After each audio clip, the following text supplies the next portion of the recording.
Yeah. But at the same time, like, we kind of figured with having some property, we would have some luxuries in that aspect, you know, like kids could ride some quads around, you know, that sort of thing. Yeah. And we're the only property that's not shaded in trees. Our property is cleared so everybody can see our business, you know.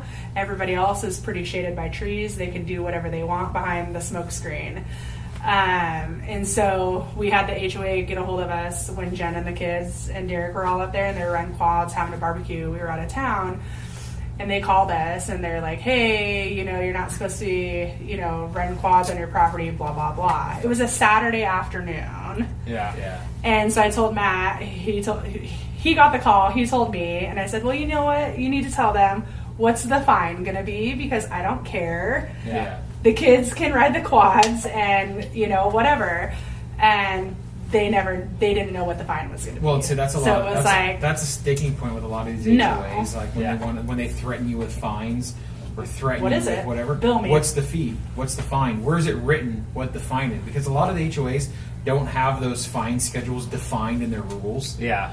Well, if you're not going to define them to begin with, How do you enforce if you're not going it? to define what the rule is and what the fine for breaking the rule is to begin with, then how are you going to enforce it?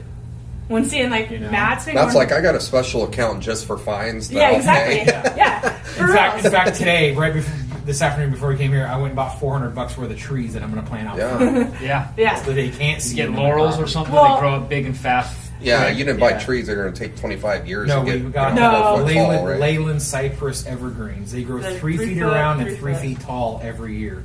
Nice. Yeah. And I bought 5 foot tall trees to begin with, so they're going to be in Yeah. 3 years. They're going to be 12 feet. And the funniest thing about it is it's not either neighbor on the sides of us. It's this neighbor that's kind of around the corner. We have a that's little neighborhood. nosy. We have a particular person in our neighborhood that just likes to drive around. Every HOA has that guy. But you know what the funniest thing is? Like She has nothing better to do with her time. Yeah. So, So like the summer they called about the quads, that next winter it snowed, and so it's a private road, so it doesn't get plowed. You know, the neighborhood has to maintain it and take care of it. Yeah. A tree fell across the road, and Matt went out in the side-by-side and his chainsaw and a couple other guys from the neighborhood, and they yanked the thing off the road, cut it all up, you know, took their portion of it and brought it home.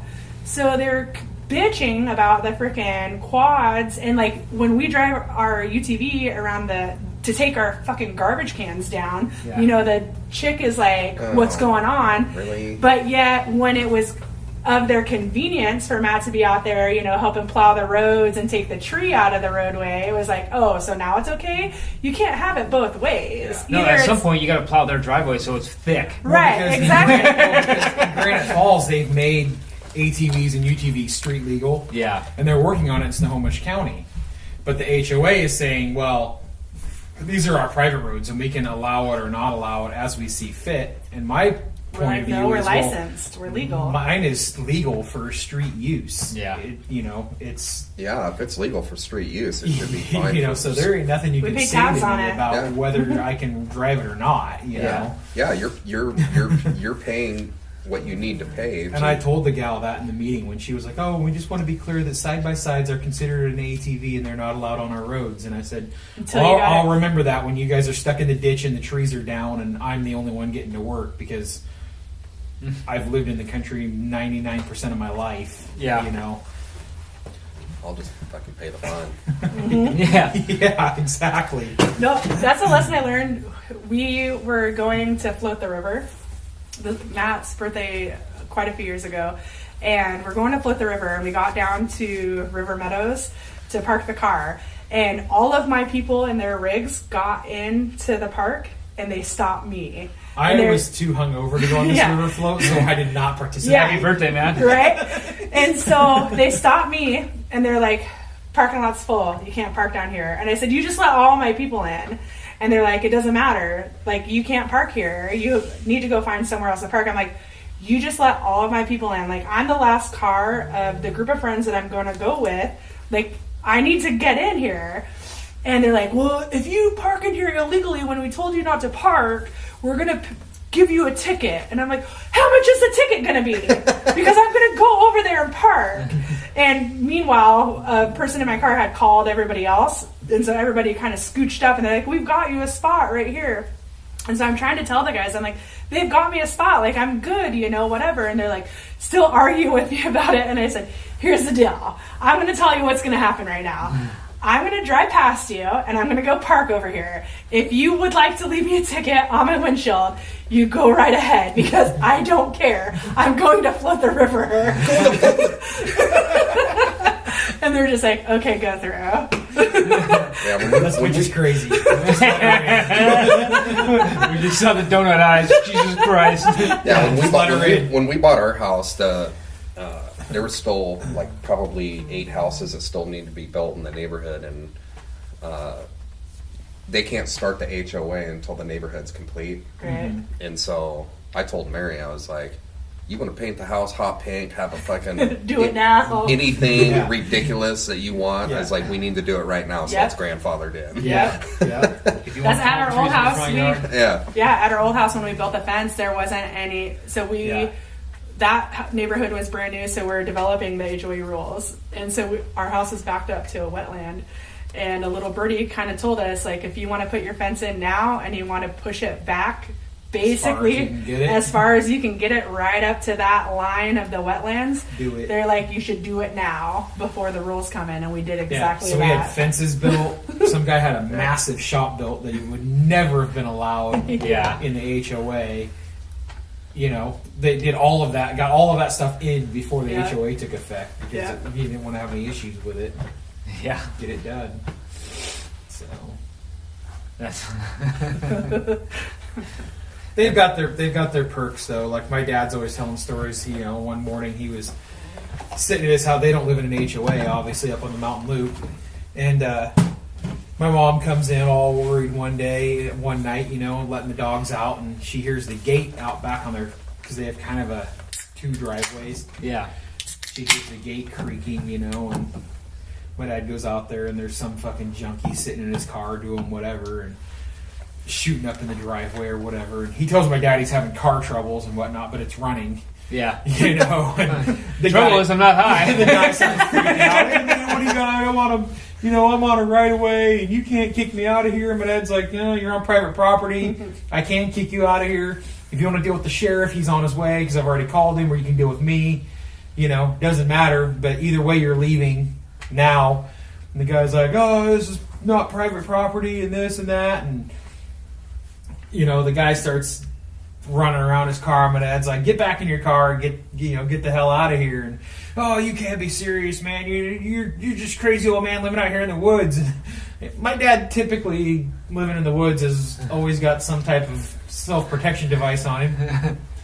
Yeah. Like a Kimber 1911 45 with laser sights. And Yeah. he points this thing at the guy and hits laser It's sight. the old man. It's the old man with the property you want to worry about. Yeah. This is how serious I am, as the guy's, chest is lit up with a red laser dot. And, kind of freaks out a little bit and gets in his car and eventually makes his way out of there. But the thing with having, like with our HOA and having the gate and this and that and everything else that goes on, You don't have to worry about that. with the job that I do and traveling, I don't have to worry about so much her being home alone. Yeah. And traffic going up and down the road. And random junkies showing up at all hours of the night, And You don't get a lot of car prowls when you have to walk up a 30,000 fucking foot driveway. yeah, we have to drive to the top of a mountainside. Yeah, it's like that's what we've had. We haven't had anything major, but we've had some car prowls in this neighborhood. And like, it's totally either kids or junkies, because they're not taking anything. There's a lot of times when I have like a case of whiskey in my car because I'm going to go use it to sample the next day or what have you. They don't steal it. I've had my car broken into, and they literally have stole the ashtray. Right. All the change in it, not just the change in it, but the actual fucking ashtray. There's a hole in my dash. Ashtrays for cars anymore. I can't replace it. I know. I need that. I was shocked as shit when we bought Jody's van that it had an ashtray. And it's 2012 or 2013. I'm like, Oh, is it what really? the fuck? Oh, how They're still funny. smoking in Korea. Yeah. Because my kid's got an ashtray. That's so funny. But yeah, that's where my charging port is. Mm-hmm. So every time I pull the ashtray door open to do, I can see through it, because there used to be a black like ashtray in there that you could pull in and out. It's not just a hole. Just a hole. I try and put my phone in there every once in a while. I need a bigger phone because it just goes falls into the abyss behind the dash. Yeah, and then I'm like, oh. Well, it falls to the floor. It goes directly to the floor. Perfect. So it's under my gas foot. It's fishing it out by the phone, the charging cord. That's I don't think we've heard of. It's pretty popular, dude. All right. So how hot does this house get during summer? Does it get hot? Not as bad as the other one. Really? What's that? Upstairs. Yeah, you can go upstairs, or if you go Upstairs. Okay, that's probably the Gonna best. walk into Spence room again. Yeah. I'm gonna leave this door cracked this Halloween costume contest, and we got like cash money, and so we were like, yeah, let's go down to the timeout, see what's going on, because Christy wanted some like dancing music, and the Stacey Badger had a band going on. So we go There's down a bar called the Snazzy Badger. yeah, Snohomish, Nice. and The they have Snazzy skee Badger. ball. Oh, perfect. Yeah. Tall boy Rainiers for $2. Hold on. True story. The Snazzy Badger. Yes. Yeah, it's a The lot. Snazzy Badger. There's a lot of worse names out there. I mean, it could be the Cliff Beaver. And, So we go down to timeout, and we realize that's not really the place we wanted to be. So we were going to go back up to the Snazzy Badger. Jeremy Brickman and his girlfriend go in. Karen goes in. Christy and I try to go in. And the vendor goes, no. And we're like, what? You just let all the people in. And he's like, we're at capacity. I don't care what the fine Yeah. is. I'm going in. Stacey, you got a fucking pattern going on here. I know. You burn shit up and then not be able to get into places. He goes, but the funny thing is, he goes, we're at capacity. And I looked through the windows and like, it's as empty as this is. And I was like, what capacity? There's 9 fucking people in here. Yeah. And he's like, you guys aren't getting in. And so we sat on the fucking outside of the stupid place for 45 minutes trying to find an Uber. Like, now we're just pissed, right? There's no goddamn Ubers in Snohomish ever, you know? And Karen comes out and she's like, I'm so sorry, you know, blah, blah, blah. We're like, it's fine. You're drinking on their money anyways, you know? And finally, we get an Uber. And we went home. But it was pretty comical. Karen texted me the next day. So I got up at like 8 o'clock. I stayed the night at their house. Got up like 8 o'clock in the morning. Came home. And she texted me. She's like, so sorry that Chrissy got you kicked out of the Stacey Badger. I'm like, oh shit. I was like, I don't freaking care. I was like, it's probably a blessing in disguise anyways. Because had I been able to get in, I would have drank more. I would feel shittier. Yeah. And I feel okay right now. So I'm all right. It's good. It's good. It's a win-win. Who was drinking the hard seltzers at the frickin' party? The girl, Karen and Christy. Yeah. I wake up the next morning and take the dog for a walk, and there's one empty sitting on the hood of my truck, and I'm like, who the fuck drank these? Bitches. This bourbon. Mary comes out, she goes, oh yeah, that was Karen and Chrissy. They were drinking those. Yeah.